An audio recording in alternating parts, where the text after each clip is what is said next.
Buenas tardes a todos. En primer lugar, disculpar al doctor Infante, el presidente de la Academia, que no ha podido asistir por unas razones obvias. En estos mismos momentos se está procediendo al entierro del académico don José Luis Herrera Contreras. José Luis ha sido un alma mater de esta institución, ingresó en 1990 y durante 18 años ha sido el vicepresidente de esta corporación. Poca gente he visto yo tan comprometida con esta institución como José Luis. Esta mañana, hablando con Adela, su mujer, le dije, mira Adela, el acto está organizado, viene gente de fuera, y ella fue la primera que me dijo que ni se nos ocurriera posponerlo ni anularlo, sino que el mejor homenaje...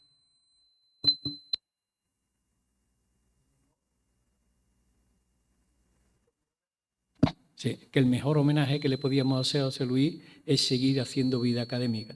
Yo lo único que os voy a pedir es que nos pongamos de pie y un minuto de silencio en su memoria.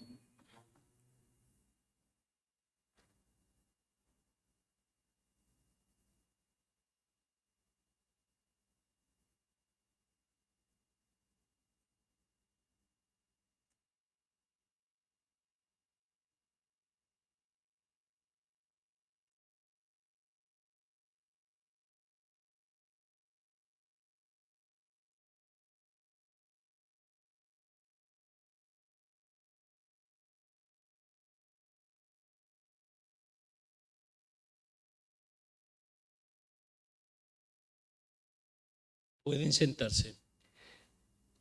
Vamos a proceder a la inauguración de este acto académico, que es una mesa redonda que ahora la presentará el secretario de la Fundación y director de la cátedra, el doctor don Eduardo Domínguez Adame. Nos acompañan hoy día en la presidencia doña Claudia Fernández Piciochi, que es médico diabetóloga, y es la directora, porque aquí pone unas palabras muy raras, pero vamos, es la directora de la parte médica de la Fundación Johnson & Johnson. El otro día tuvimos la suerte de tener con nosotros a Laura Gil, mándale nuestros recuerdos, y ya os expliqué un poco a quién teníamos la suerte de habernos unido, de ser una compañía líder en cuestiones sanitarias y sobre todo en el tema de vacunas. Y a un auténtico autor de esta cátedra, junto con el don Eduardo Domínguez Adame, que es Pablo Torres Costales, que ya nos acompañó el otro día y que le agradezco aquí también su presencia.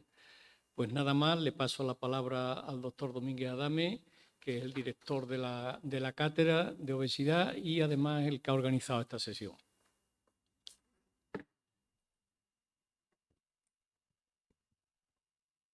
Buenas tardes. Con la venia del ilustrísimo vicepresidente de la Academia y director de la Fundación, profesor don Juan Sabaté, distinguidas autoridades y personalidades de la mesa, ilustrísimo académico de números, académico correspondiente, señoras y señores. Con el acto de hoy iniciamos el año académico de la Cátedra de Obesidad y Enfermedades Metabólicas Asociadas. Les recuerdo que esta cátedra nació con el objetivo de evaluar el impacto sociosanitario de la obesidad y sus comorbilidades que la acompañan y actualizar dentro de nuestra propia modestia todas aquellas innovaciones en cuanto a la prevención, diagnóstico y terapéutica de la obesidad, ya sea médica, farmacológica, quirúrgica y, como hoy veremos en las palabras del ponente, endoscópica. Quiero expresar mi más sincero agradecimiento a Johnson & Johnson MedTech por el apoyo e impulso de esta cátedra y, en un principio, esa ayuda inestimable nos permite seguir funcionando con la misma. Le explicaré un poquito el desarrollo del acto de hoy. En un principio yo pasaré a presentar al ponente. Una vez que el ponente finalice su conferencia, daré yo unas palabras de cuál es la evidencia científica del abordaje terapéutico de la obesidad desde el punto de vista endoscópico y quirúrgico, y finalizadas mis palabras pasaré al presidente de la mesa que evalúe si hay una terna de preguntas o de discusión. La titulación del acto de hoy es el abordaje de la obesidad grave en la era multimodal, endoscopia versus cirugía, un diálogo basado en la evidencia. El ponente de hoy, la gran mayoría lo conocen ustedes, el ilustrísimo profesor doctor don Felipe Martínez Alcalá. Es un afamado endoscopista y gastroenterólogo. Ha sido y es uno de los pioneros del abordaje laparoscópico diagnóstico dentro del campo de la gastroenterología de los años 80 del siglo pasado, y al cual tanto los gastroenterólogos como los ginecólogos fueron los iniciadores de la laparoscopia. Nos sumamos posteriormente los cirujanos generales y digestivos y los bariátricos al carro del abordaje de la cirugía mínimamente invasiva. Luego, por tanto, desde hace muchos años, don Felipe es un pionero y un innovador en el abordaje laparoscópico y endoscópico, diagnóstico y terapéutico de los procesos asistenciales digestivos. Actualmente es decano de la Facultad de Ciencias de la Salud y la Vida de la Universidad CEU Fernando III aquí en Sevilla y es académico de número de esta institución. Tiene la palabra don Felipe Martínez Alcalá.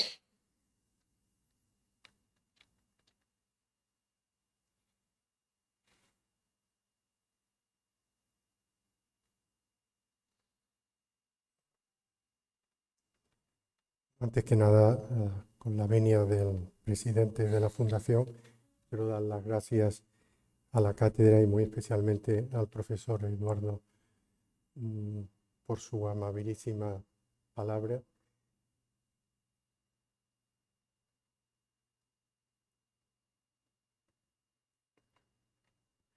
El profesor Eduardo Domínguez Adames Lanuza es un prestigioso cirujano y yo sé que va a tener unos resultados brillantes en el tratamiento quirúrgico de la obesidad. Yo voy a comentar de una manera un poco somera lo que creemos nosotros desde un punto de vista endoscópico, pero con vuestro permiso lo que iba a ser una leve introducción. Introducción en el sentido de que la obesidad, que es un problema que ahora mismo evidentemente no solamente no goza de prestigio, sino más bien todo lo contrario. Hubo épocas, como fue en la prehistoria, en la que se consideraba importantísimo, ¿no? Cuando no había capacidad de una alimentación adecuada y donde conseguir tener ese almacenamiento de grasa era fundamental porque era no solamente un signo de fuerza, sino que además era la manera de reproducción y de mantener la comunidad. De hecho, esta Venus descubierta en Austria en 1908, vemos una representación de lo que era la Gran Madre, ¿no? Incluso en un ideal de belleza en ese momento, con grandes pechos, con signos de sexualidad muy marcados, muy establecidos, o estas otras que están hechas en estatuilla con marfil de mamut, descubierta en 1211 en Francia, ¿no? Las cosas evidentemente han cambiado, pero todavía en la edad antigua el faraón le promete a José toda la grasa de la tierra. Incluso le dice en el Salmo 92, parece que es 92, que el virtuoso florecerá como el árbol de la palmera. Ellos traerán abundantes frutos en la edad avanzada. Ellos serán gordos y florecientes. Incluso posteriormente, en la edad moderna, pues la obesidad se consideraba como no solamente un signo de fecundidad, sino un atractivo sexual e incluso de signo evidentemente de bienestar y de salud. Es decir, cuando la sociedad ha estado en situaciones con más dificultades económicas, la obesidad siempre se ha considerado como algo realmente bueno para la sociedad. Y esta que pertenece a un retrato que tenemos aquí en nuestra academia de Isabel de Farnesio. Felipe V fue el que dio el título de Regia, de Real Academia, a nuestra institución. Isabel de Farnesio, que aquí no aparece excesivamente corpulenta, parece que realmente estaba bastante aumentada de peso. Bueno, en la actualidad hemos cambiado radicalmente. La obesidad hoy por hoy se considera no solamente una epidemia, sino que últimamente, hace muy poquito tiempo, se ha considerado como una enfermedad y se ha posibilitado la introducción de fármacos para el tratamiento de la misma. En Estados Unidos, fijaros que hay hasta un 22% de obesidad, 26% en jóvenes. Pero es que en nuestro entorno, en Andalucía, estamos con una cantidad de obesidad realmente llamativa, porque es más relevante en la parte mediterránea que en la parte norte de nuestro país, lo cual de alguna manera apunta también a algunas características socioeconómicas. E incluso lo que es más grave es que la sociedad, el grupo infantil, tiene sobrepeso en nuestro entorno en un 12,4% y en obesidad en un casi 14%. Así que realmente estamos en una auténtica epidemia. Obesidad es sinónimo de adiposidad, es decir, de aumento de la grasa corporal. Y tenemos, en base al índice de masa corporal, tenemos unas clasificaciones que son sería el peso normal hasta 24,9, pasando a sobrepeso, obesidad tipo 1, tipo 2 o una obesidad mórbida o grave. Pero realmente no es un buen método para medir, porque el índice de masa corporal no es capaz de separar la masa muscular de lo que es la grasa. Aquí tenemos este ejemplo, que un atleta de un 80 con 95 kilos, pues con un índice de masa corporal sería clasificado de sobrepeso cuando realmente tiene un riesgo metabólico absolutamente bajo y no tiene obesidad. Es decir, que tenemos que tener otras medidas para establecer o para definir lo que es la obesidad. ¿Y qué tenemos? Bueno, pues hay varias cosas, pero en principio, de una manera práctica, en la clínica, nosotros lo que usamos habitualmente es el perímetro abdominal junto con el índice de masa corporal, midiéndolo a nivel de la cresta ilíaca y del ombligo en una expiración, y con el enfermo de pie, con los brazos a los lados, nos puede ayudar a establecerlo, hasta tal punto que se considera que un perímetro mayor de 102 centímetros en hombres y de 88 en mujeres es un riesgo de enfermedad cardiovascular. Pero tenemos otras técnicas, como es la famosa tanita, como por ejemplo, que mediante la determinación de la bioimpedancia de una manera simple, sencilla, siempre considerando una serie de datos, ¿no?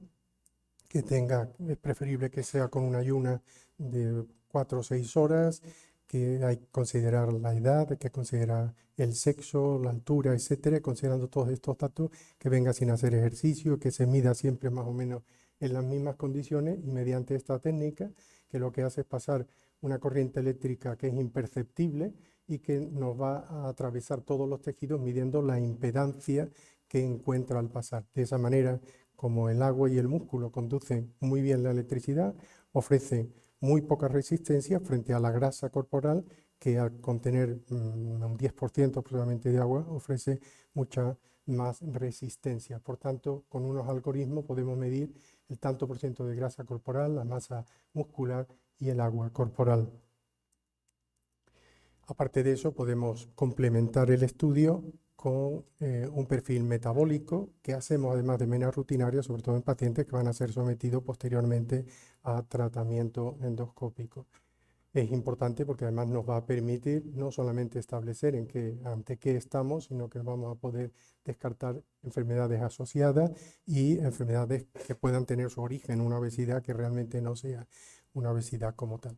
No voy a hablar, por supuesto, de por qué se produce la obesidad, pero sí quiero dejar un poco este esquema en el cual hay factores genéticos, hay que descartar esas enfermedades, pero yo diría que lo esencial es tener claro, no sé si se ve el puntero, bueno, tener claro que depende no solamente de ese equilibrio, o que es fundamentalmente el equilibrio entre las calorías que se ingieren y las calorías que se gastan, lo que va a condicionar la aparición de la obesidad.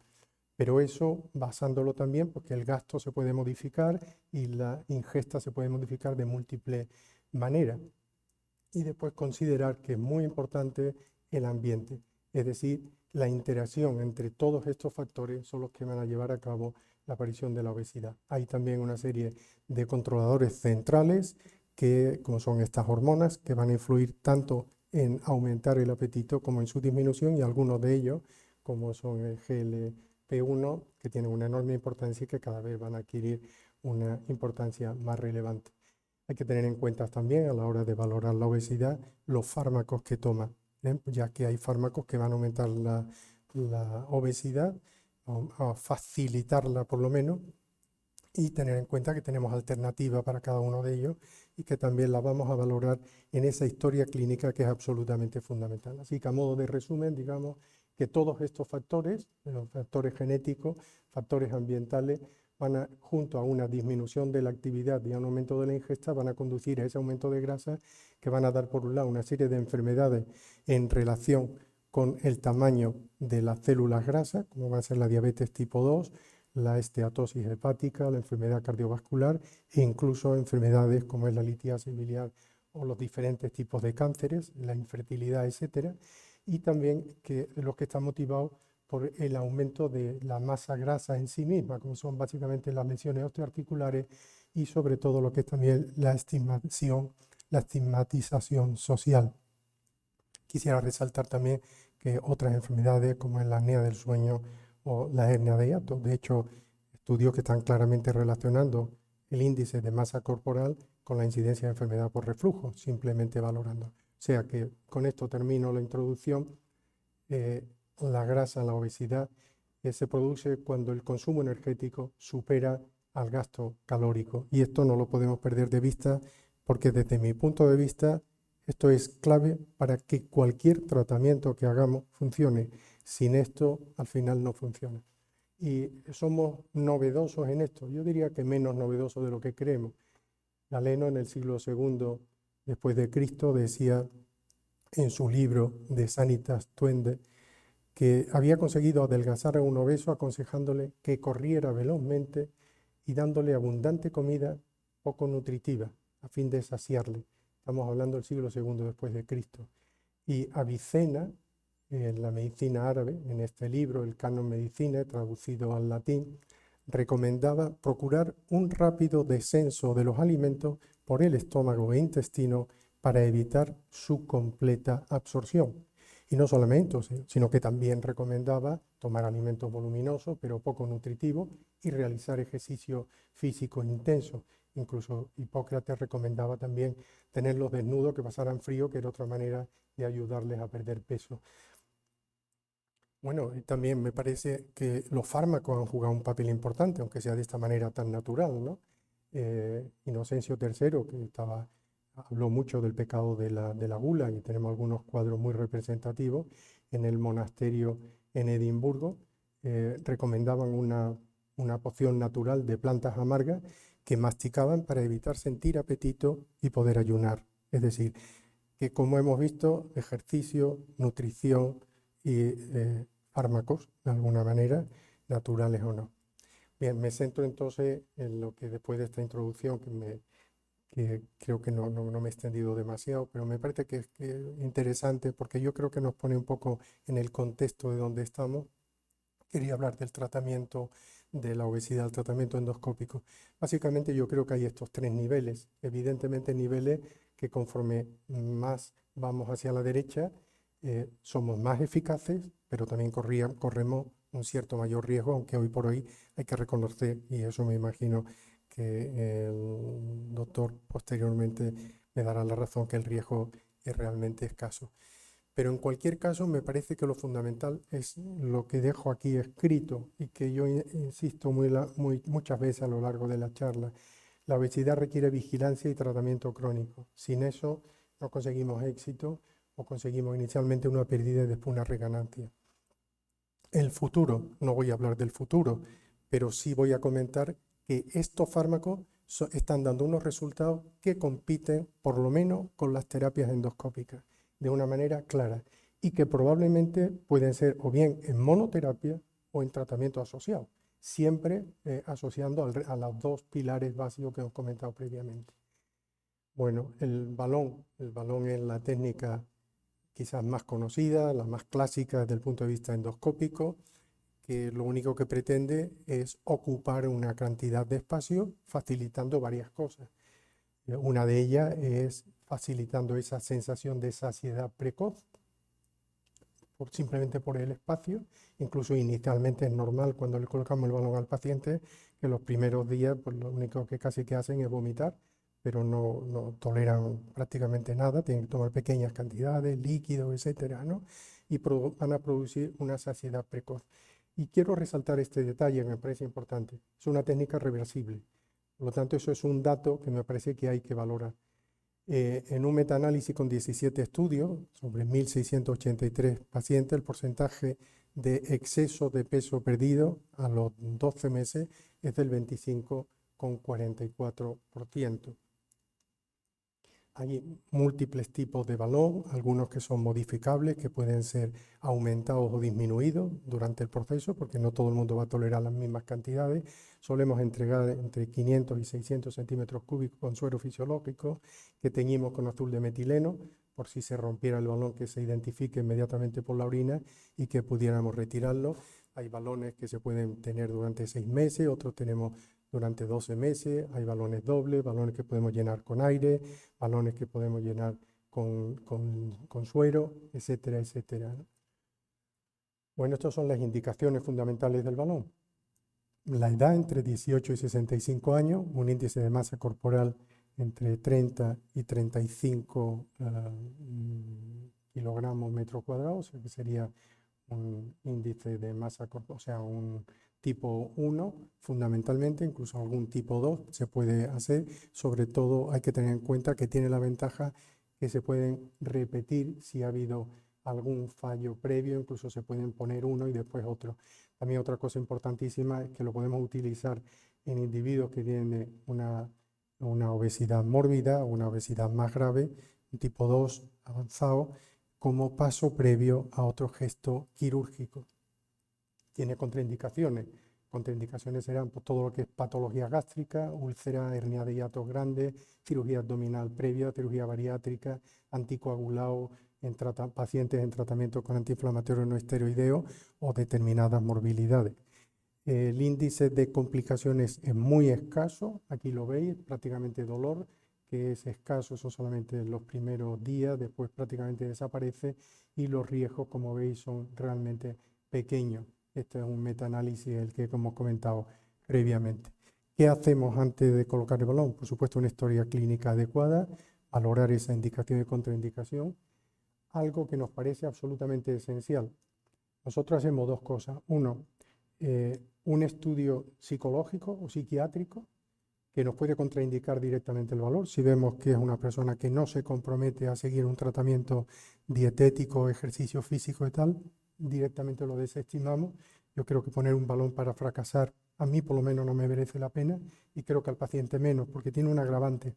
Un paciente que no le funciona el método lo que hace es que se deprime aún más. Ella de por sí tiene un cierto componente, con lo cual empeora. Yo creo que los médicos no podemos hacer nada que sea perjudicial para el paciente. Así que eso para mí es fundamental. Y lo digo porque en muchas ocasiones, o en no pocas ocasiones al menos, nos llegan cuando un paciente viene, pero viene con un familiar y el que tiene clarísimo que se tiene que poner el balón es el familiar, pero el paciente está mudo. Estos pacientes mudos son los que yo he tenido los fracasos más grandes. Estos pacientes nos vienen a los 3 meses y dicen, quíteme usted el balón. Recuerdo un caso que fue muy simpático, venía una señora, un señor, y cuando llega solamente habló el marido. Pues te tienes que quitar, te tienes que poner el balón, tienes que perder peso. La señora no abrió la boca. Bueno, firmó los consentimientos, le pusimos el balón y a los 2 meses y pico, no llegó ni a 3 meses, vino y la que hablaba era ella. El marido estaba callado. Me va a quitar usted el balón y tú si quieres que yo adelgace, quítame de la cocina. Bueno, fue una cosa muy curiosa. Pero realmente lo que sí es fundamental, que es muy importante ese compromiso de seguimiento, tanto nutricional como psicológico. En muchos casos nosotros creemos que es un factor fundamental. Y hacemos unas pruebas analíticas. La endoscopia oral depende, a veces la hacemos, a veces no, depende. Si lo vemos claro, no lo hacemos. El mecanismo, ya lo he dicho, aparte del mecánico, hay también un factor neurogénico que conduce a la sensación de esa saciedad precoz y disminución del apetito, e incluso hay un cierto componente, parece, hormonal. Este es un caso curioso, esta chica, le pusimos un balón, perdió a los 9 meses, había perdido 25 kilos y desapareció. Desapareció y volvió a los 3 años. Múltiples llamadas para que viniera, para que se le quitara el balón. No apareció por ningún lado. Apareció a los 3 años. Y a los 3 años venía con el peso con el que venía la primera vez o un poquito más. No le había servido absolutamente para nada, ¿no? Esto es también importante. Cuando dejan de venir, cuando dejan de hacer seguimiento, el fracaso lo tenemos asegurado. Este es un esquema de los resultados de datos basales con pérdidas de peso en diferentes estudios. Aquí a la izquierda vemos el número de pacientes, vemos también el exceso de peso perdido, la media de peso. Como veis, la media de peso con el balón oscila entre 13 y 15. Es verdad que yo tengo algún paciente que ha perdido 30 kilos, es bastante excepcional. Y lo que sí es importante es este otro dato, la reganancia. La reganancia a los 5 años, nosotros consideramos, y eso no es nosotros, está considerado en líneas generales, entre el 60 y el 70% de los pacientes en un periodo de 5 años están con el mismo peso que tenían o poco más. Tan solo tenemos éxito en el 20-30%. Ese 20-30%, si realmente sigue al resto de las medidas, funciona. Insisto una vez más, ¿qué es lo importante para que tengamos éxito? Que aprendan, que su cabeza modifique esas ganas de comer, que entienda muy bien. Yo tengo algunos pacientes que realmente perdieron el peso, les cambió la vida, porque yo creo que no solamente le cambia físicamente, sino que les cambia psíquicamente la vida y no han vuelto a ganar peso, incluso se mantienen por debajo de su peso, ¿no? Pero eso lo tenemos que saber desde el principio. Si no cumplimos esos requisitos previos, no lo conseguimos. Entonces, bueno, para simplemente comentar que incluso se han ensayado otros tipos de balones, con el balón con una pastillita, que te lo toman, no necesita endoscopia, se puede llenar con unos 550 mililitros de agua destilada, se añade ácido cítrico y sorbato potásico y se hace bajo control radiológico, y una vez hecho se retira el catéter y pasado unas 16 semanas, la mayoría de ellos en este estudio, hay algunos incluso que a las 12 semanas se desintegran, se desintegra el balón la válvula se degrada y el balón de poliuretano se desinfla y se elimina por vía natural. Complicaciones están aquí, un vómito del balón, en esto que fueron 30 pacientes, un vómito del balón, una extracción que hubo que hacerla endoscópicamente y una oclusión ileal que precisó la extracción por vía colonoscópica. Así que, en resumen, es un método efectivo, es un método eficaz, pero si no hay una adecuada motivación y un seguimiento, no sirve para nada. Y recordar que nos puede servir, sí, como un paso previo a otras alternativas más activas. Que es un problema, nos lo dice este método, ¿eh? El Aspire. El Aspire nos va a hacer una gastrostomía al señor y que coma lo que quiera y después que se ponga su aspirador y que se saque todo lo que ha comido. Parece un poco exagerado, yo diría que hasta violento, pero bueno, en más de un congreso de bariátrica, sobre todo algún grupo americano lo usa y parece que los resultados son adecuados en individuos que no son sometidos a ninguna otra técnica, y con esto puede valer. Hay muchas otras técnicas, muchas otras.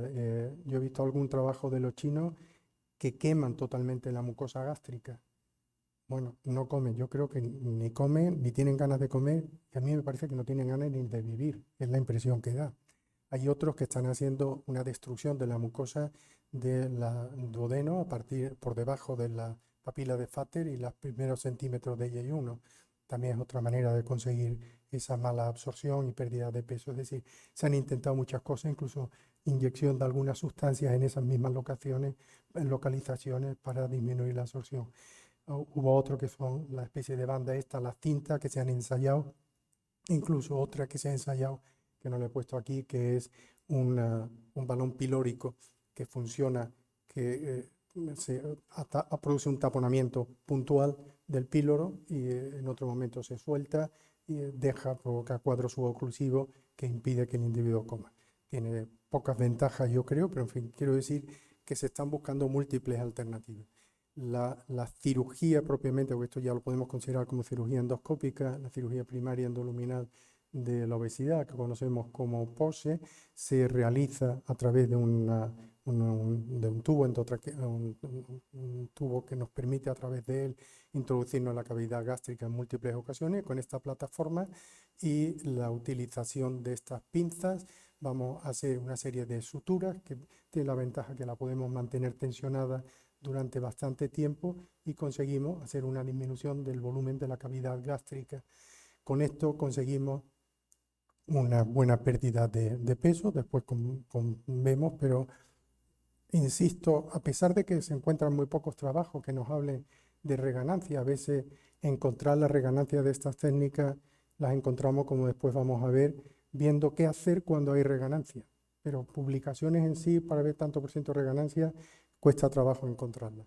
Pero en fin, entre el 40 y el 45-60% presenta reganancia significativa parcial y mantiene tan solo más o menos en torno a un 10%, un tanto por ciento significativo de esa pérdida. El otro es el método Apolo. El método Apolo, que voy a poner esta...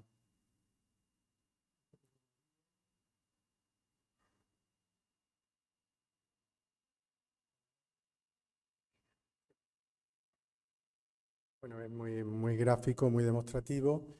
Yo creo que se va a entender mucho mejor, pero es similar al método de Pose. Lo que hacemos es marcamos la cara anterior y la cara posterior del estómago, porque después las referencias se pierden con enorme facilidad. Esto después empieza a sangrar y realmente si no tenemos algunas marcas cuesta algún trabajo.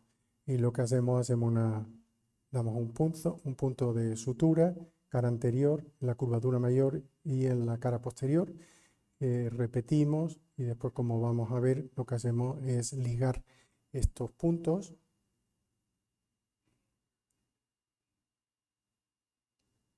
y realizamos con diferentes de ellos, vamos a conseguir una disminución del calibre. Incluso se puede hacer no solamente a este nivel, sino que también se puede hacer incluso, esto se puede hacer desde el fornis hasta el antro, empezamos siempre por la parte distal y se puede hacer incluso en un segundo tiempo, en el mismo tiempo en la curvatura menor, consiguiendo disminuir aún más el volumen de la cavidad gástrica y de esta manera tratar de ser más eficaz.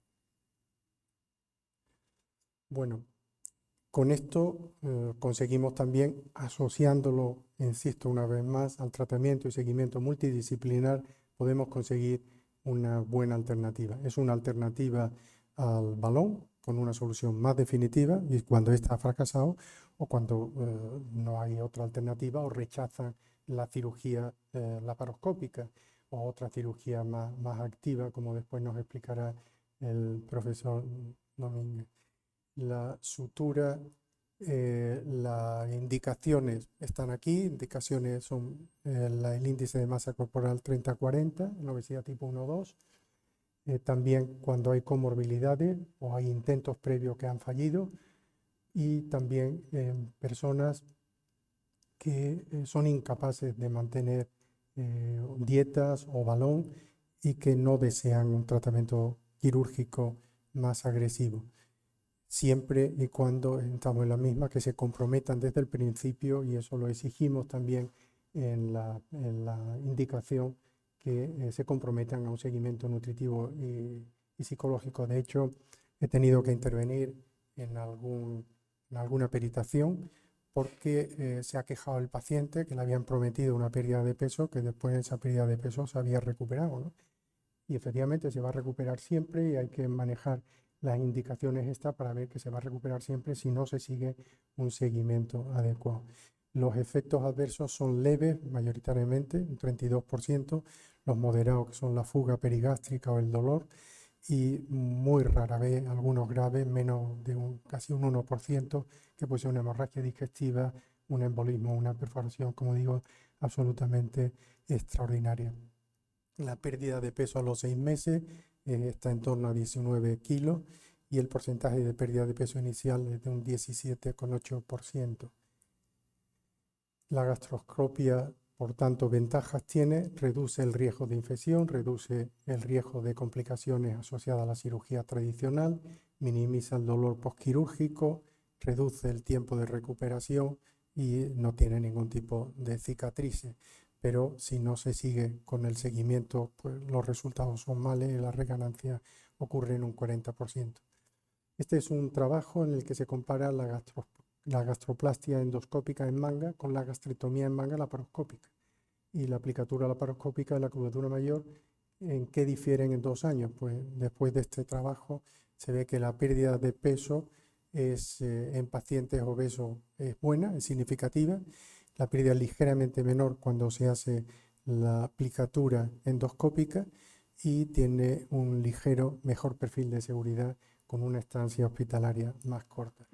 Este otro, la gastrectomía, cuando se compara con la gastroplastia en marga, también las conclusiones a las que llega, es un trabajo de un grupo de Roma, italiano, que muestra una superioridad moderada de la laparoscópica frente a la endoscópica, aunque no hubo diferencia en términos de seguridad entre los dos grupos. La endoscópica es menos invasiva, puede ser repetible, puede ser reversible y es aceptable para pacientes con una obesidad más leve o moderada. Desde un punto de vista metabólico, pues este es un estudio en el que se observa cómo la comorbilidad a los 5 años después de una gastroplastia endoscópica es realmente muy favorable, con una evidente disminución de las tasas de hemoglobina glicada, de la presión arterial, de los niveles de colesterol LDL y de esteatosis hepática, consiguiéndose una pérdida de peso significativa.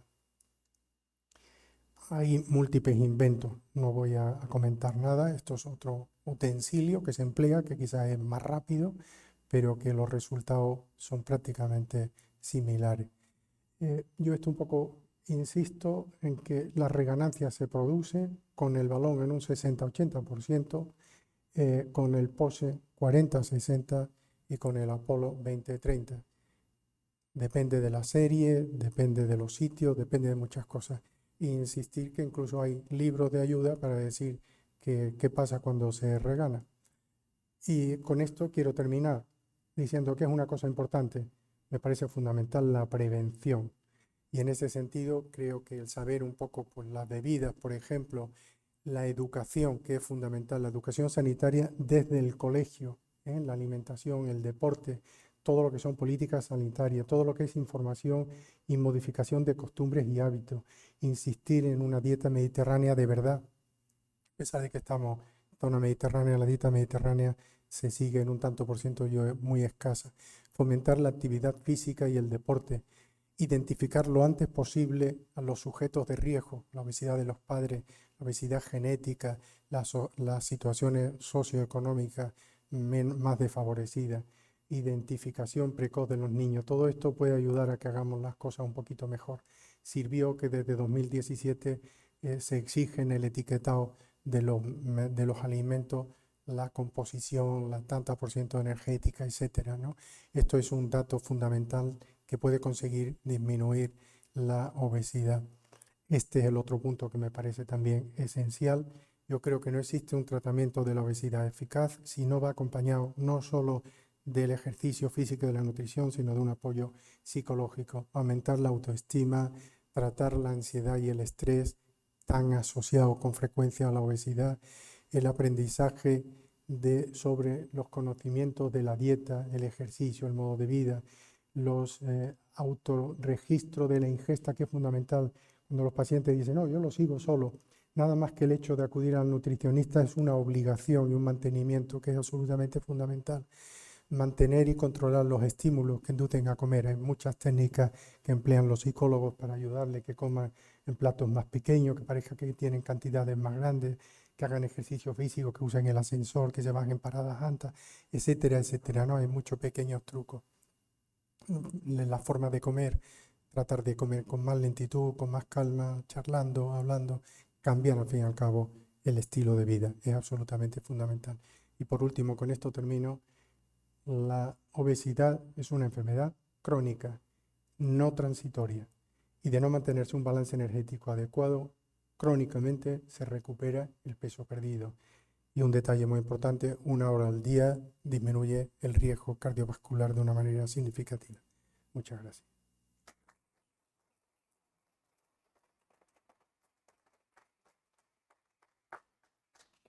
Tiene la palabra el doctor don Eduardo Domínguez Adame Lanuza, director de la Cátedra de Obesidad.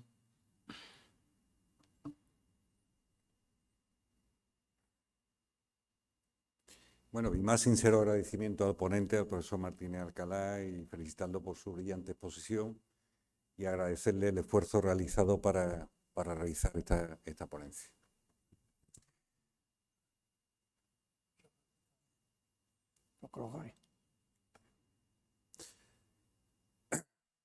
Bueno, el objeto de mis palabras es hacer una evaluación en medicina basada en la evidencia de cuál es la situación actual del abordaje terapéutico endoscópico versus cirugía. Pero verán ustedes que esto no va a ser una confrontación, sino que va a ser una alianza.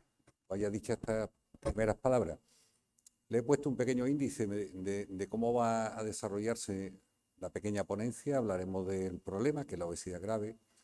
Según la medicina basada en la evidencia, estableceremos cuál es el gol estándar, fecha de terapéutico para la obesidad grave. Pocas palabras después de la magnífica exposición del profesor Martín Alcalá pero hablaré algo de la revolución endoscópica, la cual los cirujanos bariátricos vimos como una amenaza real. Hemos dejado de hacer muchos gestos quirúrgicos. Yo de mi época de residente en el Virgen de Rocío, pues hacían coledocolitiasis, lo hacíamos los quirúrgicos y ya no lo hacemos, lo hacen los terapéuticos endoscopistas, los gastroenterólogos, no sé. Hemos ido perdiendo, digamos, campos de actuación y bueno, la entrada de la endoscopia se vio como una amenaza para la propia cirugía bariátrica que yo quiero demostrar hoy que no es real. Haré un análisis comparativo de la mal llamado confronte evidente entre la cirugía y la endoscopia. Voy a proponer un algoritmo práctico y estableceré pues no conclusiones y unas consideraciones finales. ¿De qué estamos hablando? Estamos hablando de la obesidad grave. Todos saben lo que es. Obesidad grave, el paciente, ya lo ha dicho el doctor Martínez Alcalá, que tiene un índice de masa corporal igual o superior a 40 o igual y superior a 35, pero que le acompañan comorbilidades mayores que comprometen vitalmente al paciente, como son la diabetes mellitus tipo 2, que suele ser crónica y que conllevan insuficiencia pancreática con respecto a la insulina, el SAOS, dependen su vida de máquinas como la CPAP o de hipertensiones refractarias que conllevan los problemas cardiovasculares y provocan infartos en dichos pacientes, entre otras enfermedades. Pero cuando hablamos de obesidad grave no estamos hablando de kilos, de masa ponderal. Ya se ha establecido anteriormente, podemos tener un índice de masa corporal de 35, claro, mide 2,20 metros, peso 120 kilos y jugador de baloncesto de la NBA. Ese no lo va a matar, raramente lo va a matar un infarto, ¿no? Evidentemente, ¿no? Estamos hablando de una inflamación crónica sistémica y mantenida en el tiempo. Ya lo ha dicho el doctor Martín Alcalá, que es una enfermedad, a mí me gusta llamarle síndrome, es un síndrome crónico, ¿no? Y eso conlleva esa inflamación persistente o una alteración del eje hipotálamo hipofisario y una disfunción metabólica multisistémica. ¿Cuál va a ser el objetivo final del tratamiento? Pues mejorar la supervivencia, salvar vidas, optimizar la calidad de vida y, ¿cómo lo conseguimos? Reduciendo las comorbilidades o las enfermedades que acompañan al síndrome. Dentro de ese objetivo del tratamiento no va a ser solo quirúrgico ni endoscópico, va a ser neumológico, cardiológico, endocrinológico, nutricionistas, psiquiatras, en fin. Hay una cohorte que acompaña a este síndrome, ¿no? Que es la obesidad.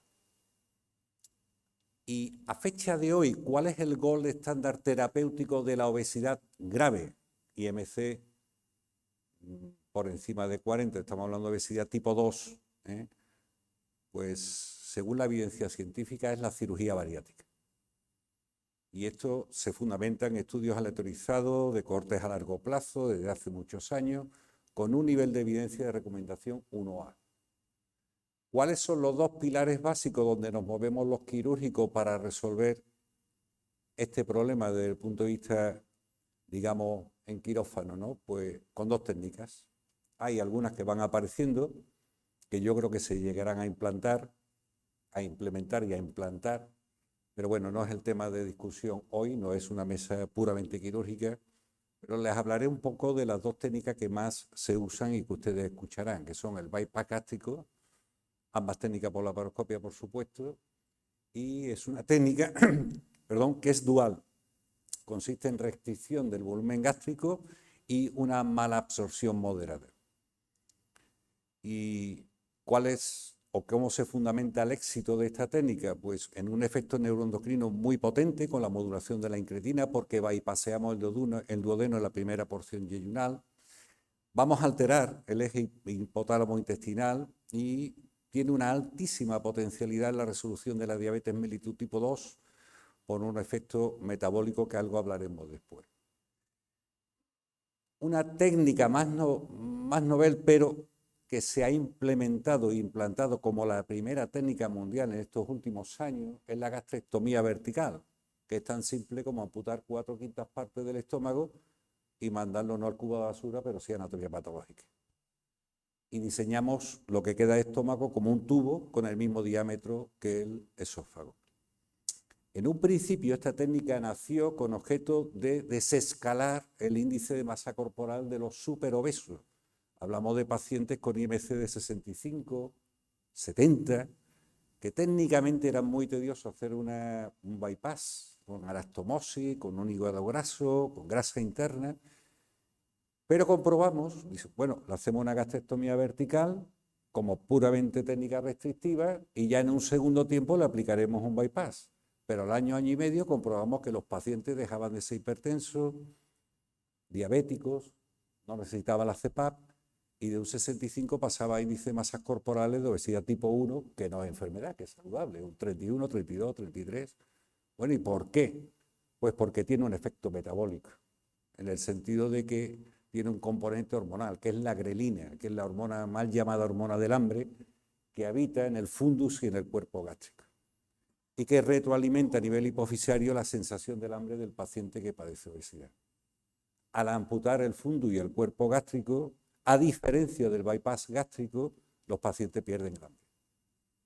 Luego, por tanto, tienen un efecto metabólico. Reduce la grelina hasta un 80%. Es una técnica que pasa como ser menos compleja, ¿no?, desde el punto de vista quirúrgico y no real, porque las complicaciones cuando ocurren, y algo diremos ahora, suelen ser más comprometedoras vitalmente para el paciente que cuando se presentan en el bypass. ¿Y qué nos dice la evidencia? ¿O qué fundamenta la evidencia con un nivel 1A en su eficacia y durabilidad? Y nos dicen estudios prospectivos, metaanálisis, estudios randomizados, con una pérdida de exceso de peso a 5 o 10 años hasta un 80%. Esto no es banal. Y con una pérdida de peso total hasta un 35%. Y con una durabilidad temporal. ¿Sí? A 5 años estamos hablando de que el mantenimiento del peso perdido alcanza hasta el 90% y a 10 años el 75%. Con lo cual podemos decir que a fecha de hoy no existe ninguna intervención farmacológica, médica, ni endoscópica, como veremos a continuación, que alcance los resultados para la obesidad grave. ¿Y dónde se fundamenta el éxito de la cirugía bariátrica? En el impacto metabólico, no en la pérdida en sí de kilos. Nosotros cuando operamos a un paciente con un índice de masa corporal de 45, al mes y medio, 2 meses, habrá perdido unos 10, 15 kilos, no más, con respecto a la cirugía. Ya no necesitan tomar antidiabéticos orales, ya pueden ir aparcando la máquina al CPAP, ya no necesitan tanto fármaco antihipertensivo. ¿Y por qué? Pues se fundamenta en una remisión completa, según los estudios basados en la evidencia, de la diabetes tipo 2 hasta en un 80% mantenido a 5 años, por cambios en secreción del GLP-1, mejora la sensibilidad a la insulina del páncreas, reduce la glucogenólisis a nivel hepático. Luego, por tanto, no se fundamenta en la restricción calórica, en la pérdida de kilos, sino que tienen efectos metabólicos. ¿Qué pasa con el resto de las comorbilidades? Pues exactamente igual. Conseguimos remisión, curación u optimización hasta un 80% a 5 años en el SAO, hipertensión, la dislipemia, en la estatosis hepática.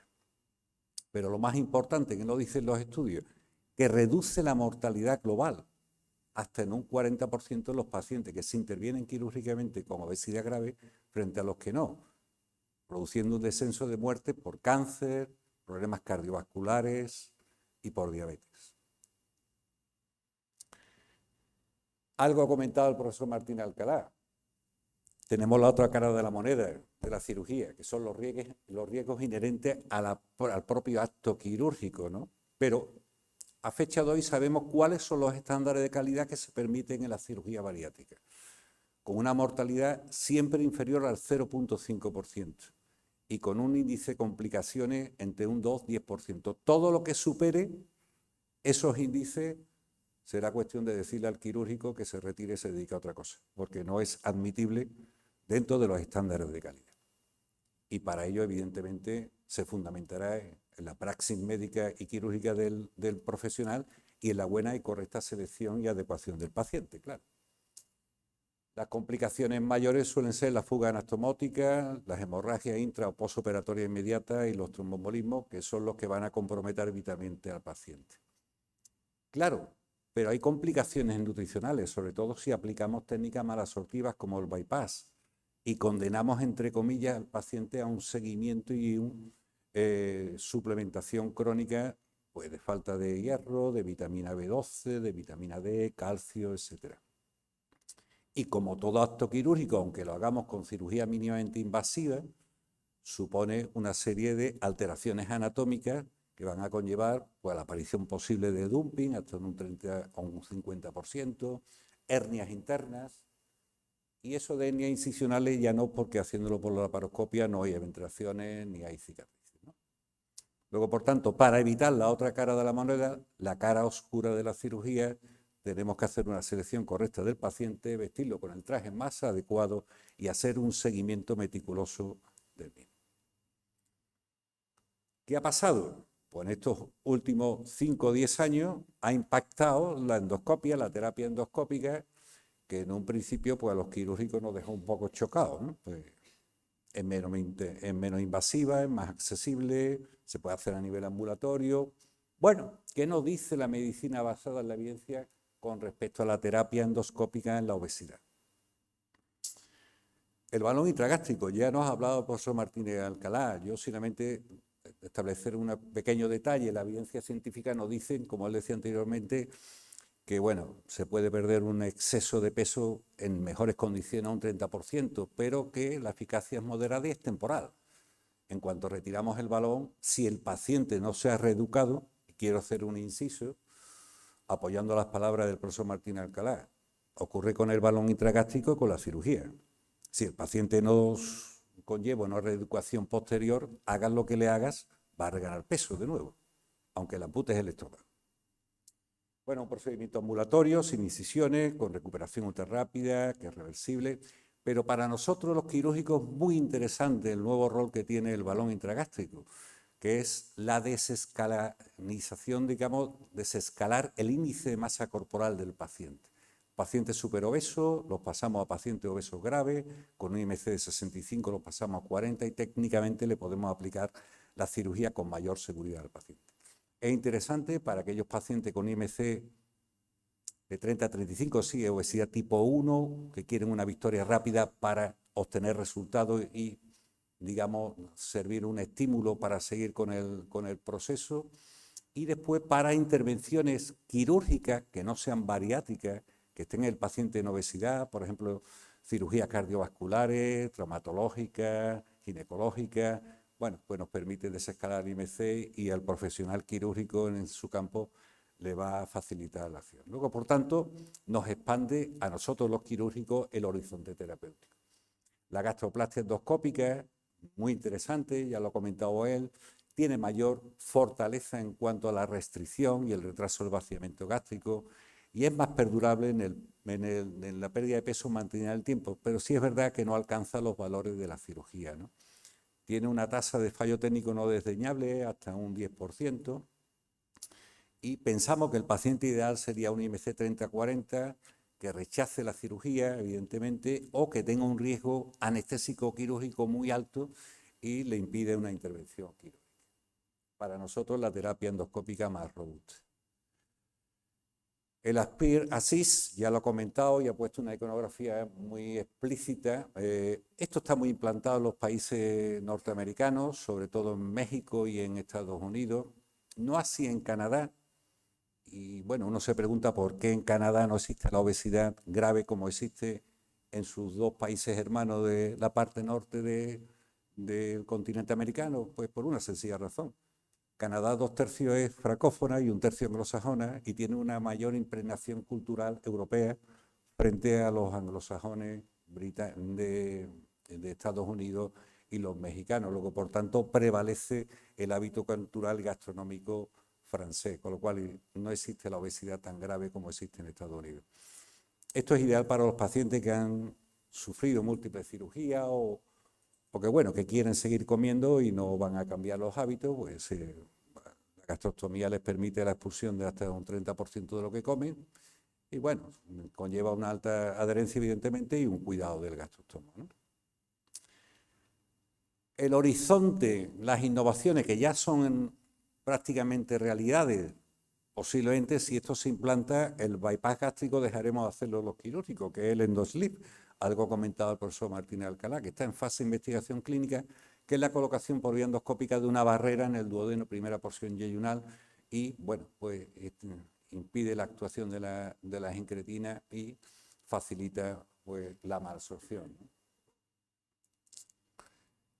Una vez establecido el más llamado confronte, lo pondría yo entrecomillado, según la evidencia, entre la cirugía y la endoscopia, ¿cómo podríamos establecerlo, ¿no? Yo planteo esta tabla comparativa.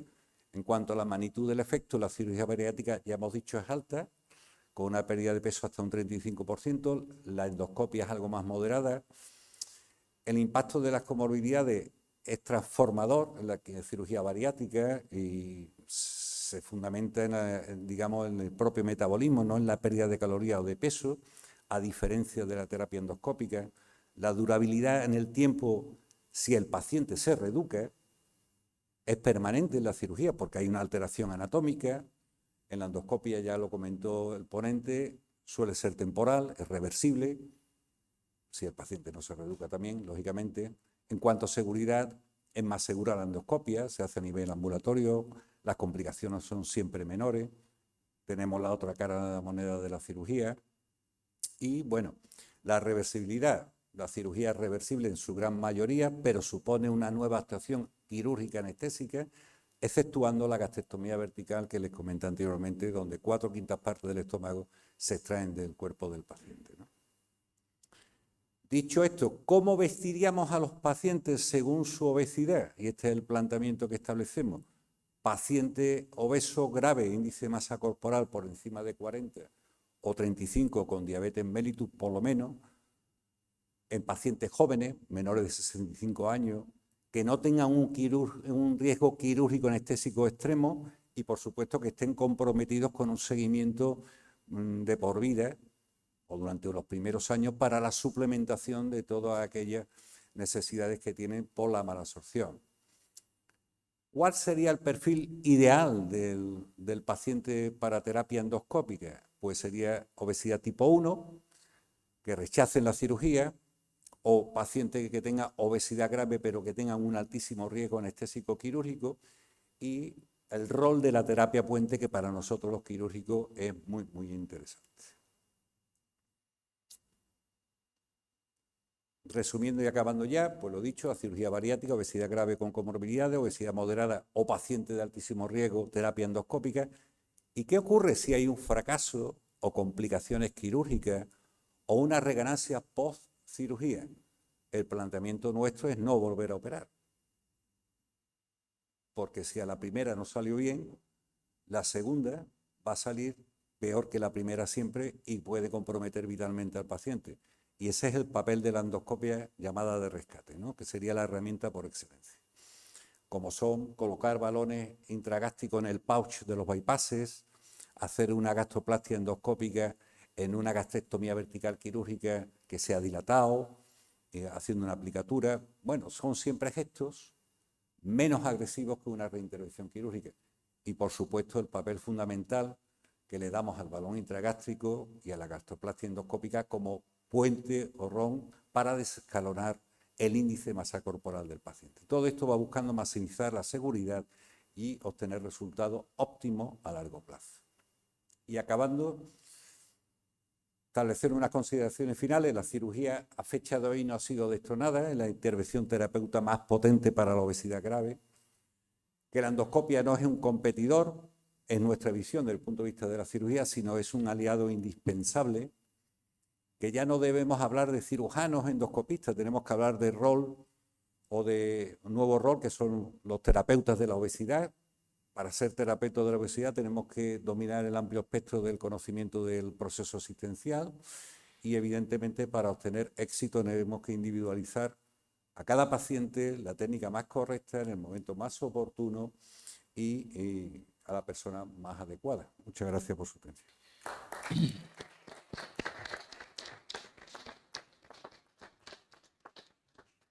Muchas gracias, Eduardo.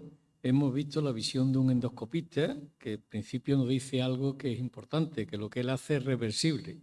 Hemos visto un cirujano que lo que él hace no parece que sea reversible y que no siempre es perfecto. Pero a mí me gustaría escuchar la versión de un endocrino. Le agradecería al doctor don Santiago Durán que diera una versión un poco menos agresiva del tratamiento que le podemos hacer a estos pacientes para mejorarle la vida. Buenas tardes.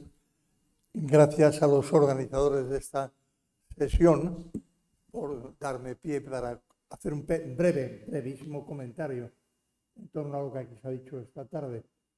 Lo primero, felicitar a los dos ponentes. Creo que han sido extremadamente claros, tanto el profesor Martínez de Alcalá como el profesor Rodríguez Adame. Creo que realmente han sido claros, han sido honestos, expresando con claridad las indicaciones y las limitaciones que puede tener cada procedimiento.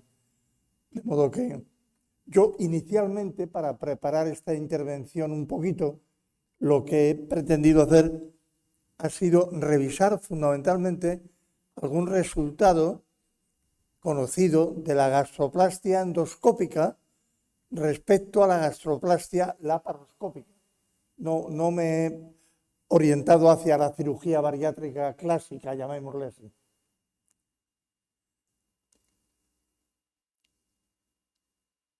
Noticias últimas en cuanto al tema de la endoscopia es que la FDA en 2022 autorizó la gastroplastia endoscópica en manga, la autorizó con el dispositivo Apolo para tratamiento de obesos con índice de masa corporal entre 30 y 50. Es decir, anteriormente a este dispositivo, como aquí se ha explicado esta tarde, parece que la gastroplastia endoscópica estaba limitada a lo que llamamos obesidad grado 1, es decir, índice de masa corporal mayor de 30, menor de 35. Pero parece que, yo no conozco bien el tema, pero los cirujanos lo conocen perfectamente, este nuevo dispositivo Apolo ha permitido abordar el problema con una mayor seguridad y ampliar, por así decir, el horizonte del índice de masa corporal en el grupo que va por encima de 35, 40. Aunque está claro que si estamos hablando de lo que siempre los clínicos hemos llamado superobesidad es cuando el índice de masa corporal es mayor de 50, está claro que hoy por hoy todavía un índice de masa corporal mayor de 50 es candidato prioritario a cirugía bariátrica. O por lo menos eso es lo que creíamos hasta hace 5 años. Porque hasta en este tema el perfil está cambiando. ¿Quién nos lo iba a decir? Porque realmente era impensable. Pero estamos viviendo esos años de cambio que no dejan de ser apasionantes. Hay una puntualización curiosa respecto al tema de la gastroplastia endoscópica, y es que parece que, evidentemente, como en todo, la experiencia del cirujano tiene mucho que ver con, y en este caso la experiencia no del cirujano, sino del endoscopista, parece ser que tiene mucho que ver con la eficacia y con la seguridad, ¿no? Hay varias aplicaciones, orientaciones que indican que los resultados adecuados y la mejora de resultados se producen cuando ya la persona ha hecho entre 35 y 40, llamémosle, intervenciones de este tipo endoscópico. Es decir, que a la primera, a la segunda o a la 10ª puede no funcionar bien, pero cuando ya se han realizado procedimientos al menos 40 veces, también se ha informado de que el dominio ocurrió en un estudio después de 55 pacientes intervenidos. Es decir, que hay que aprender bien a hacerlo y que hay que tener experiencia en hacerlo. La Sociedad Americana de Endoscopia y la Sociedad Americana de Cirugía Metabólica y Bariátrica dicen que cualquier procedimiento que se utilice debe de conseguir una pérdida de peso igual o superior al 25% y una tasa de eventos adversos graves que sea menor del 5%. Esto parece que lo cumplen la gastroplastia endoscópica y la gastroplastia laparoscópica. Ha tenido mucha importancia en estos últimos años la publicación del estudio MERIT, que es el primer ensayo controlado y aleatorizado de gastroplastia endoscópica en manga. 209 pacientes con obesidad grado 1 y grado 2. Aquí no había pacientes en este estudio con índice de masa corporal mayor de 40. Estaban entre 30 y 40. Este estudio se realizó en los años 2017 a 2019. Había 85 adultos en el brazo de gastroplastia y 124 en el grupo control, que no se hizo este procedimiento. En este estudio, el grupo al que se sometió a gastroplastia endoscópica en manga perdió un 13,6% del peso inicial frente a un 0,8% del grupo control al año de seguimiento. Es decir, había una gran diferencia, por supuesto, en la eficacia. Varios metaanálisis previos a este estudio MERIT hablaban de pérdidas de peso con la gastroplastia endoscópica en torno al 16% del peso inicial en un año. Y aquí volvemos otra vez a lo que ya se ha insistido mucho esta tarde, y es que los pacientes que cumplieron los programas de seguimiento alcanzaron pérdidas hasta del 20% frente a pérdidas menores en aquellos que no cumplían bien el protocolo de seguimiento. En cuanto al estudio MERIT, que como digo se ha realizado entre el 17 y el 19, se está viendo el tema de la durabilidad de una forma un poquito más consolidada. En el estudio MERIT, como digo, 25% de pérdida del peso inicial a los 2 años, y a los 5 años todavía esto no se ha podido ver con el MERIT porque no ha transcurrido el tiempo suficiente, pero a los 5 años de seguimiento con los procedimientos endoscópicos que se han venido usando estos años atrás, 90% de los pacientes mantenían una pérdida de al menos el 10% del peso. Y quiero recordar que, claro, una pérdida del 10% del peso es muy importante de cara a las comorbilidades, es muy importante de cara a las enfermedades que son consecuencia de esa obesidad, de esa inflamación de bajo grado que representa la obesidad.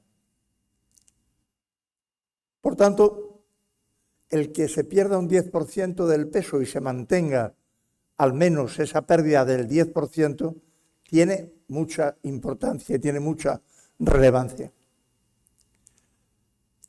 Respecto a qué resulta mejor, la gastroplastia endoscópica o la gastroplastia laparoscópica.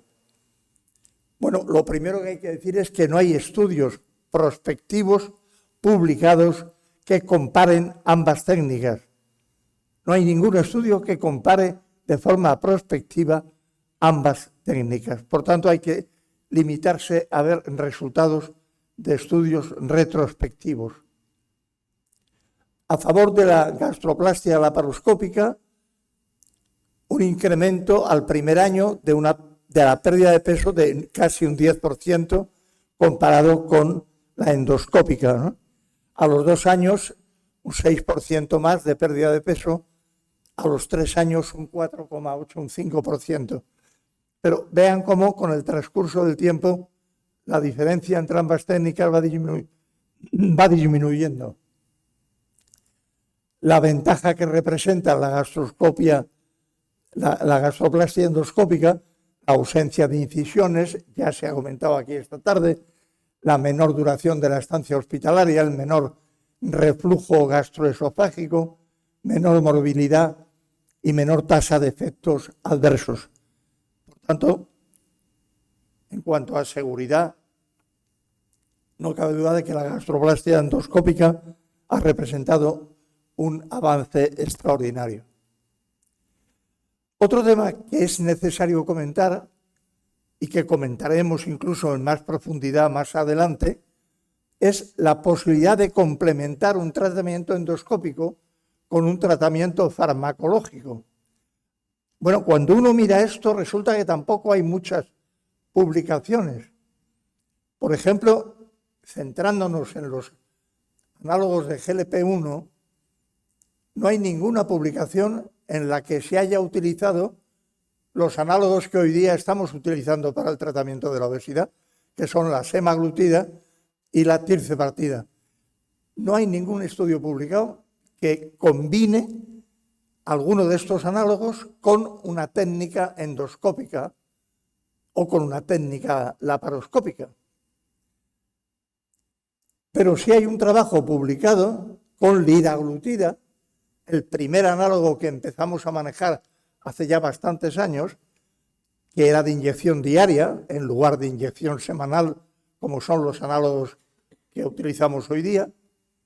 Y estaba claro que los pacientes que utilizaron liraglutida y se sometieron a una gastroplastia endoscópica consiguieron una mejor pérdida de peso a los 7 meses de seguimiento, que es como se hizo este trabajo y como se publicó.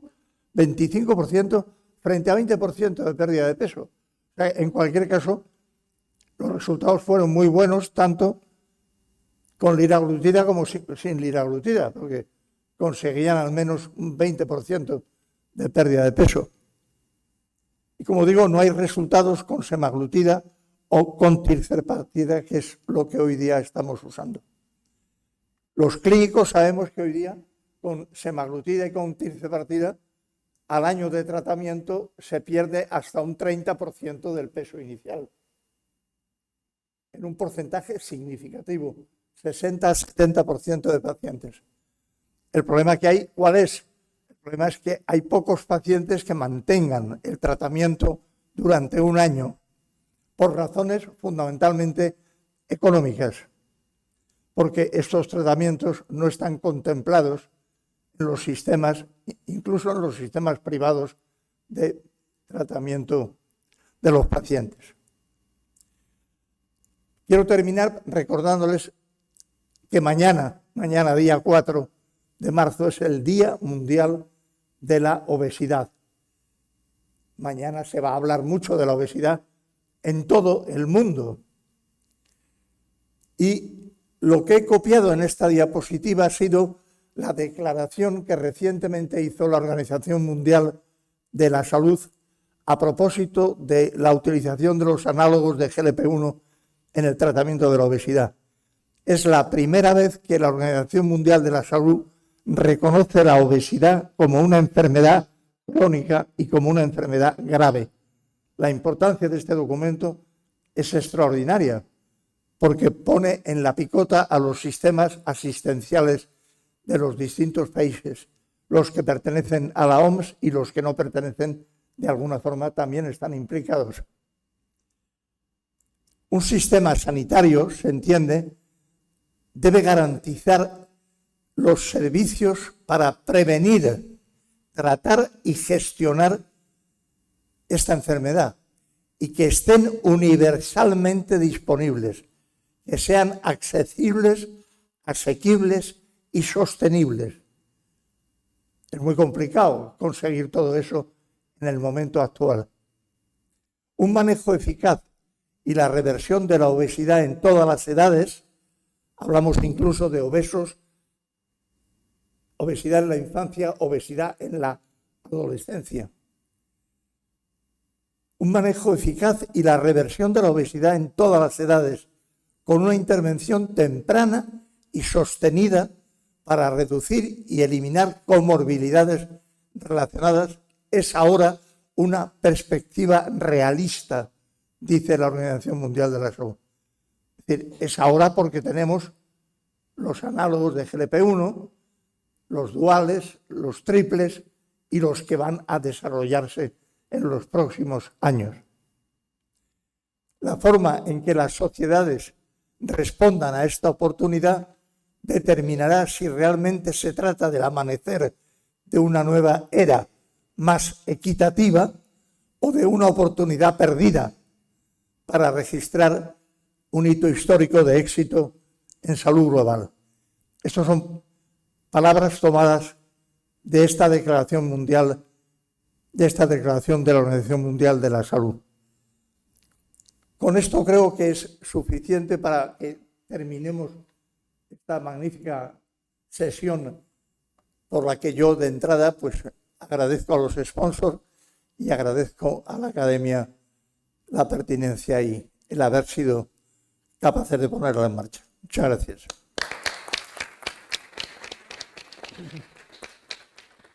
Muchas gracias, Santiago. Le paso la palabra al doctor Domínguez Adame para que modere un turno de preguntas que procuren sea lo más corto posible. Bueno, quiero hacer extensiva mis más sinceras felicitaciones a don Santiago Durán, catedrático de endocrinología, maestro de algunos de los que estamos aquí. Fuimos Vicente suyo y muy agradecido por sus palabras. Vamos a hacer un turno pequeño de preguntas. Recuerdo que en la mesa nos acompañan un magnífico cirujano y una experta especialista en diabetología, que tienen abierto el micrófono ustedes por si quieren hacer alguna consideración a lo que han escuchado en la tarde de hoy, y si no, pasamos al público, quien quiera hacer alguna pregunta. Don Pablo. En primer lugar, felicitar a los magníficos ponentes. Ha sido un repaso amplio de las opciones terapéuticas sobre el manejo de la obesidad. La declaración del OMS es muy importante, a ver si se toman cartas en el asunto. Tenemos un Plan Nacional de Obesidad en niños, falta el gran capítulo de obesidad en adultos en nuestro territorio. Estamos peleando y apoyando varias iniciativas desde nuestro rol. Yo tengo un comentario y una pregunta para, sobre todo, la perspectiva endoscópica y quirúrgica. Si revisamos los datos del portal estadístico del Ministerio de Sanidad sobre el abordaje quirúrgico, con este decalaje de 2 años que tenemos de esos datos, vemos una reducción del 9% en el volumen quirúrgico de procedimientos, que coincide ese periodo 23-24 cuando se inicia la prescripción de alguna manera extensiva de los análogos de la GLP-1. Esto está impactando también al abordaje endoscópico. ¿Cómo está la perspectiva a nivel procedimientos? ¿Se está compitiendo con los fármacos ya que coinciden con algunos criterios de inclusión? ¿Cuál es la expectativa desde la perspectiva endoscópica sobre este tema? Y también a nivel quirúrgico, ¿qué está pasando en entorno público en atención quirúrgica con el advenimiento de los análogos de la GLP-1?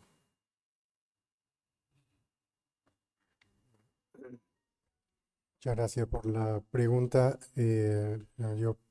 El profesor Durán hace no mucho tiempo dio una magnífica conferencia hablando de estos análogos, y realmente lo que nosotros estamos viendo es que ya ni siquiera lo indicamos, lo indica el paciente. Es el paciente empieza y hace su tratamiento y la verdad es que la eficacia es evidente, es cómodo y lo siguen. Yo no sé si, yo creo que veo dos problemas. Uno es el problema económico por un lado y el otro es el problema de seguridad a largo plazo que todavía está por definir. Hasta ahora las complicaciones que se han descrito son escasas y quitando un poco pacientes que hayan tenido patología tumoral de tiroides o alguna otra cosa de endocrina y tal, parece que es una técnica segura y desde luego lo que no cabe duda es que es eficaz. No, es muy eficaz y tiene mucho más seguimiento porque realmente como les quita el apetito y si se pasan vomitan con una enorme facilidad. La verdad empezó en el tratamiento como todos vosotros usabais y nosotros lo hemos copiado de los pacientes diabéticos, pues los que empezaron con estos tratamientos y evidentemente disminuía su diabetes de una manera impresionante. Dejaba de usar insulina y dejaban incluso de usar los antidiabéticos orales, disminuía su masa corporal y los resultados eran brillantes. Por supuesto, yo lo he puesto ahí como futuro, no he entrado en ninguna otra disquisición y creo que era el tema, pero creo que sin lugar a dudas van a estar o como independientes o como monoterapia o asociados a alguna otra técnica. Incluso creo que juegan un papel muy importante en la reganancia, sobre todo en la reganancia post cirugía endoscópica y probablemente lo dirá mejor el profesor Domínguez Adame en la cirugía post-laparoscópica. Bueno, totalmente de acuerdo con las palabras del doctor Martínez Alcalá. Desde el punto de vista quirúrgico, un fármaco que no está financiado por el Sistema Nacional de Salud, pero sí es verdad que el impacto no es que haya disminuido el número de cirugías, sino que ha retardado cuándo va a aparecer la cirugía. Me explico. Para nosotros es interesante desde el punto de vista quirúrgico, como ocurre con el abordaje terapéutico endoscópico como terapia puente, como preparación y desescalar el índice de masa corporal. Mientras no sea financiable por parte del Sistema Nacional de Salud, el paciente llega a un momento dado en que se agota económicamente en la financiación. Y como bien decía el doctor Martín Alcalá, es el paciente el que te llama, que sabe que tú eres médico para que se lo prescriba para hacer uso de él, pero eso pan en flor de un día, como decimos los quirúrgicos. Sí veo en el momento en que se financie una amenaza más que para la cirugía en sí, por el efecto rebote y por las complicaciones que tienen estos fármacos, es para la terapia endoscópica en las obesidades tipo 1 o tipo 2, ¿no? Ahí sí puede hacer un gran daño, pero dudo muy mucho de que en obesidades graves estos fármacos vayan a impedir una futura cirugía de los pacientes. El doctor García Luna creo que tiene una pregunta, ¿eh? Sí, bueno, yo felicito a los tres ponentes porque ha sido extraordinario cómo han podido resumir toda la experiencia que hay alrededor de esta gravísima enfermedad. Yo quería resaltar que no solamente la endoscopia, no solamente la cirugía o no solamente son los fármacos muy eficaces que hay ahora. En todos los tres aspectos terapéuticos hay grandes fracasos. Grandes fracasos, más de 5 y 10 años. Mucho. En terapia farmacológica no nos ha dado tiempo, en las nuevas terapias endoscópicas aún. Y esto lo que quiero es dejar, digamos, dicho al menos lo que los tres han reflejado. El problema es social, el problema es de apetito, el problema es de forma de comer. Entonces, todas las técnicas tienen que ir unidas siempre a un hábito adecuado de menor ingesta. No voy a hablar encima de hacer más ejercicio. Todas las técnicas que se han dicho es porque comemos menos. Todo lo que entra poco por la boca no llega al hígado y a nuestro metabolismo. Por lo tanto, el éxito es la educación, el seguimiento a largo plazo, con cualquiera de las tres técnicas. Quería comentarlo, perdón.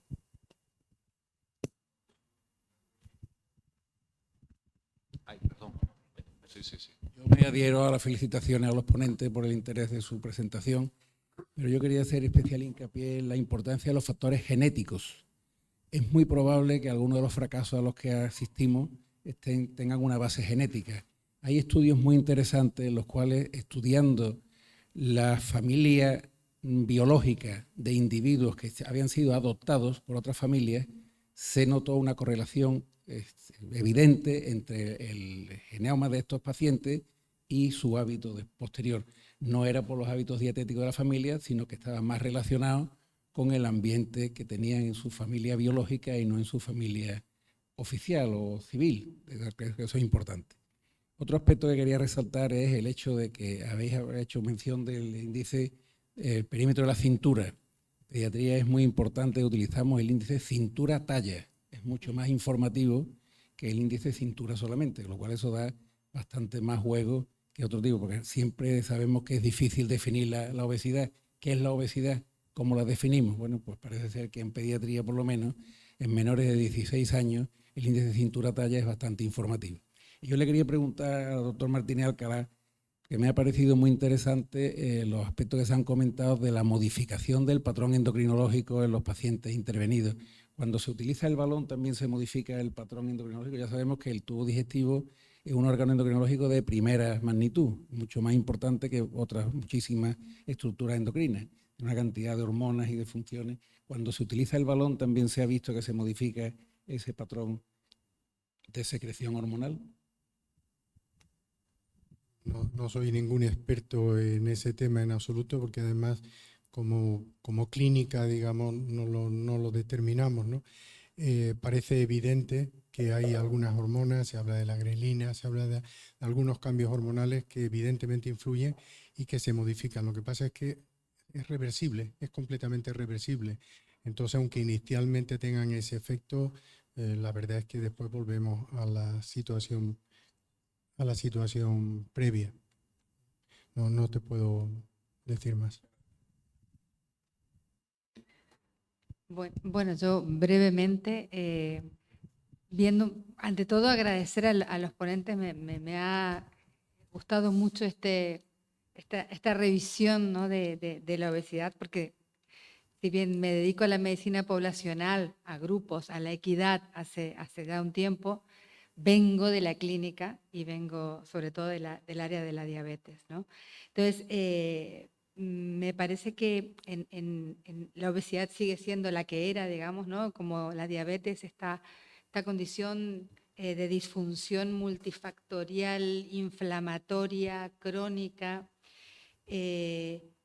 con esta necesidad de identificar, ¿no?, según qué necesidad tiene cada persona, de acuerdo a su historia, a su medio ambiente, a su epigenética, etcétera, a un montón a lo que puede comer y a lo que puede hacer, a este perfil, ¿no?, a esta medicina personalizada, a este nuevo rol de los terapeutas, y este nuevo rol es pensar multifactorialmente, multiterapéuticamente y cómo se adapta, y a la equidad, ¿no?, en qué tiene cada paciente. Y aquí viene mi pregunta, un poco más, y declaro mi sesgo de apreciación con el profesor Durán. Todo esto me suena a su época, a la época en la que la diabetes empezamos a hablar y pasamos de la educación diabetológica a la educación terapéutica al acompañamiento terapéutico. Al final, creo que según lo que todos han ido expresando, creo que el acompañamiento terapéutico es clave para el mantenimiento de los resultados de la técnica que aplique y que corresponda según cada perfil, según cada historia y según cada posibilidad, siempre pensando en la equidad, ¿no?, en lo que es bueno para todos. Así que ahí le dejo la pregunta del acompañamiento terapéutico. Mi nombre es Domingo Acosta. Yo, en primer lugar, felicitar a los tres ponentes. Me ha encantado la conferencia. Y yo quería decir lo que estaba pensando. A veces nos sentimos impotentes en una técnica, otra técnica, fármacos, todos eficaces, pero al final tenemos todos una sensación de fracaso. Y es que tenemos que tener en cuenta, y como academia también lo tenemos que considerar, que la obesidad es una patología que sobrepasa la pura sanidad, digamos, ¿no? Digamos que si yo soy capaz de, como gerente urbano, de concentrar pues 5 pizzerías en poco tiempo, poco vamos a hacer los médicos. En segundo lugar, si ya no tenemos que ir a la tienda porque las cosas vienen a casa, pues otro problema importante. Por tanto, tenemos que, de alguna manera, liderar una serie de normas que en la sociedad se impliquen no ya solamente el estamento puramente sanitario, sino de ordenación urbanística, etc. Creo que es fundamental. Y lo segundo es que cuando vemos tantas posibilidades, yo recordaba mi época de residente, que había un anoresígeno que no servía para nada y éramos impotentes, nos sentíamos impotentes. Ahora tenemos una gama, una alternativa de fármacos que lo que tenemos que hacer es individualizar. Probablemente cada técnica, con seguimiento, como ya se ha marcado aquí, pues cada técnica tenga su paciente y cada paciente sea candidato a una técnica.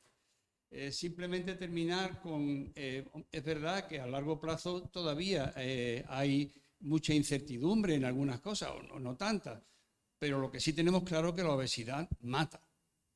Eso es así, mata por sus comorbilidades, mata por el cáncer, limita en exploraciones cardiológicas, exploraciones radiológicas, etc. Por tanto, bueno, esa incertidumbre la tenemos que dar por buena y siguiendo a los pacientes a lo mejor llegamos a conclusiones más claras. Así que, bueno, yo creo que animo a distintos profesionales, a distintas áreas del conocimiento de la medicina a que actuando de manera coordinada, pues solucionemos un problema que de momento todavía nos queda mucho por resolver. Muchas gracias. Si la presidencia me permite responderle al profesor Argüelles, que ha hecho una pregunta concreta. Nosotros tuvimos la oportunidad en Virgen de Rocío con el doctor Ovidio Belda como digestólogo y la doctora Marieta Martínez como endocrina de estudiar la grelina y la lectina en pacientes con balón intragástrico y un grupo control que se le hizo una endoscopia SAN y no hubo diferencia significativa ni en lectina intragástrica ni en grelina plasmática. Era simplemente... Era mecánico. Bueno, pues si no hay ninguna pregunta más, me queda... ¿Qué? ¿Ah, sí? Ah, perdón. Quería hacer un comentario que creo que no he hecho antes porque no he querido comentar nada de la cirugía, lógicamente, porque ya el profesor Domínguez Adame lo ha hecho, ¿no? Pero solamente resaltar que creo que la obesidad mórbida, obesidad grave, le podemos llamar, eso de cambiar el nombre ahora para decir lo mismo está muy de moda, ¿no? Y tenemos algunos elementos que lo manejan perfectamente bien. Bueno, pues lo que quiero decir es que yo creo que esos casos, la cirugía es que es indiscutible, o sea, que es que aquí no cabe duda. Estos índices de masa corporal, o cirugía, no hay otra. Que podemos usar asociado fármacos, magnífico. Que podemos emplear el balón puntualmente, magnífico. Pero creo que estos casos son cirugía. Ahora bien, también lo que quiero resaltar es que incluso con la cirugía más agresiva hay una reganancia. Porque si no cambiamos la mentalidad del paciente, las normas, la conducta, la reganancia está. Y después insistir en algo que yo creo que hemos dicho todos, y es el medio socioeconómico. Decimos Canadá, decimos características de una persona y tal, como es la alimentación en Estados Unidos, como es la alimentación en México, como es la alimentación en las zonas más desfavorecidas. Esa es la clave. Esa es la clave. Por eso yo entiendo que aparte de todo esto, la educación me parece que es absolutamente esencial para tratar este gravísimo problema de obesidad. Muchas gracias. Me queda a mí clausurar el acto. Me gusta ser siempre muy corto. En primer lugar, muchas gracias a los ponentes, al doctor Martínez Alcalá, al doctor Domínguez Adame, que además es el director de la cátedra y el que ha organizado este acto, y al doctor don Santiago Durán. La Fundación lleva 4 o 5 años funcionando y con una mentalidad clara que el mandato del presidente era que la academia tenía que abrirse a la calle. Y estos actos son en parte para eso, para no encerrarnos en nosotros mismos y abrirnos. Hoy día tenemos la suerte de tener en la mesa a Claudia Fernández, ese apellido no soy capaz de decirlo, Picciocchi, que es de diabetóloga, y a Pablo Torres Costales, que es cirujano, o sea, 2 personas que son de la industria médica actualmente, pero que son compañeros nuestros y que se dedican precisamente a un tema importante como el de hoy. Y esto es una forma de ver que la academia no estamos nosotros solos entre nosotros mismos, sino que nos abrimos a la sociedad y en este caso además le agradecemos su colaboración. Y la otra apertura es a los pacientes. Hoy estaba previsto que viniera doña Victoria Buiza, que es una presidenta de una asociación de pacientes con obesidad y no ha pedido venir precisamente porque, como decía el doctor Domingo Acosta, la obesidad mata, está hoy ingresada por problemas de su obesidad a pesar de haber sido operada. Y yo creo que hemos aprendido mucho de los pacientes, o sea, no nos damos cuenta del problema de la obesidad. La otra vez estuvo aquí un presidente de una asociación de pacientes obesos y decía que nosotros no entendíamos lo que no era cómo era imposible abrocharse los cordones, algo que es muy sencillo, pues para él era en su día un problema. Esta misma chica que iba a venir hoy, Victoria Buiza, decía que ella no aprendió a conducir porque no entraba en el coche. O sea, es algo que, pues, dice, no, esto no puede pasar, sí, sí pasa. Y incidió en una cosa muy importante en unas manifestaciones que le he visto en la prensa, que lo más importante que le hicieron en el Macarena no fue operarla, lo más importante fue la reeducaron, o sea, empezó a entender que tenía una enfermedad grave, que esa enfermedad grave la iba a matar y que si no cambiaba todos sus hábitos de vida, pues evidentemente no iba a llegar a persona mayor. Con actos como los de hoy, la Academia lo único que trata es de mejorar la vida de los pacientes. A mí nada más que me queda daros las gracias por vuestra asistencia, recordaros que todo esto mañana está en el canal de YouTube de la Academia y quiero cerrar como empecé, recordando a José Luis Herrera. José Luis ha sido alguien importantísimo en esta Academia. Ha tenido una dedicación plena a lo que él llamaba su academia, su casa. Y yo creo que el mejor homenaje ha sido el que hoy hayamos celebrado esta sesión y no la hayamos suspendido precisamente porque él esté enterrándose. Queda levantada la sesión.